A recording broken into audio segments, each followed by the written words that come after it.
Hello everyone, welcome to Sanmarga classes. ಘರ್ಷಣೆ ಪಾಠದ 5ನೇ ಪ್ರಶ್ನೆ. ಸ್ಥಾಯಿ ಘರ್ಷಣೆಗೆ ಒಂದು ಉದಾಹರಣೆ ಕೇಳಿದ್ದಾರೆ. ಮೊದಲನೇದು, ಸ್ಥಾಯಿ ಘರ್ಷಣೆ ಅಂದ್ರೇನು? ಈಗ ಯಾವುದೋ ಒಂದು ದೊಡ್ಡ ಚೀಲ ಇದೆ ಅಂತ ಇಟ್ಕೊಳ್ಳುವ, ನೆಲದ ಮೇಲೆ ದೊಡ್ಡ ಚೀಲ ಇದೆ. ನೀವೀಗ ಅದನ್ನ ತಳ್ಳಬೇಕು. ಆ ಸಂದರ್ಭದಲ್ಲಿ ನೀವು ಅದನ್ನ ತಳ್ಳಿಕ್ ಪ್ರಯತ್ನ ಪಟ್ಟಿರ್ತೀರಾ, ಆದ್ರೆ ಅದಿನ್ನೂ ಮೂವ್ ಆಗಿರಲ್ಲ, ಮುಂದ್ ಹೋಗಿರಲ್ಲ.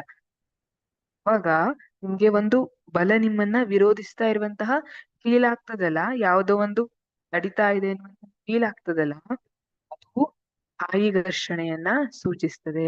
ನಾವು ಯಾವುದೇ ಒಂದು ಭಾರದ ವಸ್ತುವನ್ನ ನೆಲದಿಂದ ಮುಂಚಲಿಸುವಂತೆ ಮಾಡ್ಬೇಕು ಅಂದ್ರೆ ಒಂದು ಬಲವನ್ನ ಮೆಟ್ಟಿ ನಿಂತು ಮುಂದೆ ಬರಬೇಕು. ಅದು ಸ್ಥಾಯಿ ಘರ್ಷಣೆಯನ್ನ ಸೂಚಿಸ್ತದೆ. ಆಪ್ಷನ್ ಎ ನೋಡೋಣ. ಚಾಕುವಿನಿಂದ ಹಣ್ಣುಗಳನ್ನು ಕತ್ತರಿಸುವುದು ಅಂತ ಹೇಳಿದ್ದಾರೆ. ಇಲ್ಲ, ಚಾಕುವಿನಿಂದ ಹಣ್ಣುಗಳನ್ನು ಕತ್ತರಿಸುವುದು ಈ ಘರ್ಷಣೆಗೆ ಉದಾಹರಣೆ ಆಗೋದಿಲ್ಲ. ಸಿಮೆಂಟ್ ರಸ್ತೆಯಲ್ಲಿ ಸೈಕಲ್ ತುಳಿಯುವುದು.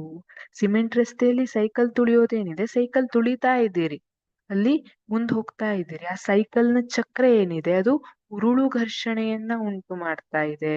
ಇದು ಕೂಡ ತಪ್ಪಾದ ಉತ್ತರ.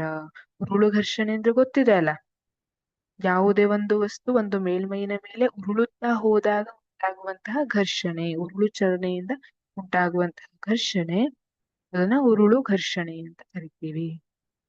ಆಪ್ಷನ್ ಸಿ, ಹಗ್ಗವನ್ನು ಬಳಸಿ ಬಾವಿಯಿಂದ ನೀರನ್ನು ಎಳೆಯುವುದು. ಇಲ್ಲ, ಇದು ಕೂಡ ತಪ್ಪಾದ ಉತ್ತರ. ಹಗ್ಗವನ್ನ ಬಳಸಿ ಬಾವಿಯಿಂದ ನೀರೆಳೆಯುವುದು ಸ್ಥಾಯಿ ಘರ್ಷಣೆಗೆ ಉದಾಹರಣೆ ಆಗೋದಿಲ್ಲ. ಹಾಗೆ ಸಮತಟ್ಟಾದ ನೆಲದ ಮೇಲೆ ವಾಹನ ನಿಲ್ಲಿಸುವುದು. ಹೌದು, ಇದು ಸರಿಯಾದ ಉತ್ತರ.